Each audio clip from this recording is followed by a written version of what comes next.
पर। जी हाँ, ये सिर्फ एक स्ट्रेटेजिक हार नहीं थी जिसने मैसूर को आधा कर दिया। ये टीपू के लिए एक गहरा पर्सनल और इमोशनल सदमा भी था। सोचकर ही अजीब लगता है। बिल्कुल, एक स्वाभिमानी शासक अपने बच्चों को दुश्मन के हवाले कर रहा है। यहाँ ये सवाल उठता है कि इस हार और अपमान ने टीपू को कैसे बदल दिया होगा। क्या वो अंदर से टूट गए होंगे या बदले की आग और भड़क गई होगी। और इतिहास बताता है कि टीपू चुप बैठने वालों में से तो नहीं थे। नहीं थे। इसी पृष्ठभूमि में चौथा और आखिरी आंग्लो मैसूर युद्ध हुआ 1799 में। ये छोटा था पर निर्णायक। हाँ, इस बार अंग्रेजों की कमान लॉर्ड वेलेस्ली के हाथ में थी। उनकी वो सहायक संधि वाली नीति थी ना। हाँ, सब्सिडरी अलायंस। जी, उसका मकसद ही था भारतीय राज्यों को ब्रिटिश कंट्रोल में लाना। उन्होंने टीपू पर इल्जाम लगाया कि वो फ्रांसीसियों से मिल रहे हैं, अंग्रेजों के खिलाफ साजिश कर रहे हैं। क्या ये सच था? शायद टीपू कोशिश कर रहे थे अपनी खोई ताकत वापस पाने के लिए फ्रांस से मदद लेने की सोच रहे होंगे।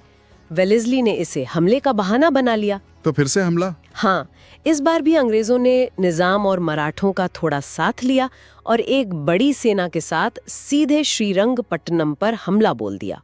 और टीपू सुल्तान ने अपनी राजधानी मचाने के लिए मतलब आखिरी दम तक लड़ाई लड़ी। लेख में लिखा है कि 4 मई 1799 को श्रीरंगपट्टनम के किले की दीवारों पर लड़ते हुए वो मारे गए, वीरगति को प्राप्त हुए। तो टीपू की मौत के साथ ही मैसूर का क्या हुआ? उसका स्वतंत्र अस्तित्व खत्म हो गया? हाँ, एक तरह से खत्म ही हो गया। हैदर अली और टीपू सुल्तान ने जो शक्तिशाली मैसूर राज्य बनाया था उसका अंत हो गया। अंग्रेजों ने क्या किया? अंग्रेजों ने मैसूर के जो पुराने हिंदू शासक थे, वोडेयार वंश, जिन्हें हैदर अली ने हटाया था, उनके एक बच्चे को नाम के लिए गद्दी पर बैठा दिया। नाम के लिए? हाँ, असली सत्ता तो ब्रिटिश रेजिडेंट के जरिए अंग्रेजों के हाथ में ही रही। राज्य का एक बड़ा हिस्सा सीधे ब्रिटिश भारत में मिला लिया गया। कुछ हिस्से निजाम को भी दिए गए। तो मैसूर अब मतलब एक ब्रिटिश प्रोटेक्टोरेट बन गया। तो इन 4 युद्धों का मतलब 30-32 साल के इस पूरे संघर्ष का निचोड़ क्या निकला? दक्षिण भारत पर क्या असर हुआ? निचोड़ ये था कि दक्षिण भारत में ब्रिटिश ईस्ट इंडिया कंपनी का दबदबा कायम हो गया। टीपू सुल्तान के रूप में उनका सबसे ताकतवर और लगातार विरोध करने वाला दुश्मन खत्म हो गया था।